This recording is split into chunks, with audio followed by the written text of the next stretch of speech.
पैठण तालुक्यातील टाकळी अंबड येथे अज्ञात चोरट्यांनी धुमाकूळ घालत एका सराफा दुकान फोडून दुकानातील सोने चांदीचे जवळपास 75,000 रुपयांचे दागिने लंपास केल्याची घटना घडली आहे। या घटनेसंदर्भात पाचोड पोलीस ठाण्यात गुन्हा दाखल करण्यात आला आहे। याबाबत मिळालेल्या माहितीनुसार पैठण तालुक्यातील टाकळी अंबड येथे सराफा व्यावसायिक युवराज सुभाष बागडे यांचे गावात समृद्धी ज्वेलर्स नावाने दुकान आहे आणि शनिवारी रात्री व्यवहार आटपून बागडे हे दुकान बंद करून घरी गेले होते। मध्यरात्रीच्या सुमारास चोरट्यांनी दुकानाच्या शटरचे कुलूप तोडून आत प्रवेश केला।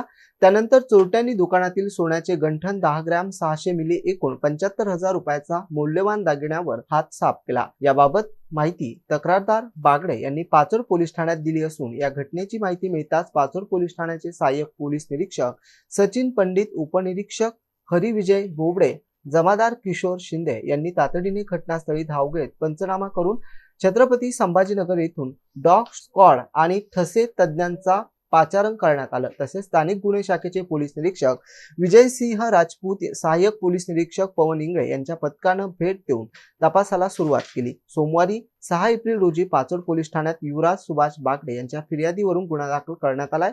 पुढील तपास सध्या पोलीस करतायत। सिद्धार्थ मगर, एमसीएन न्यूज, पाचोड।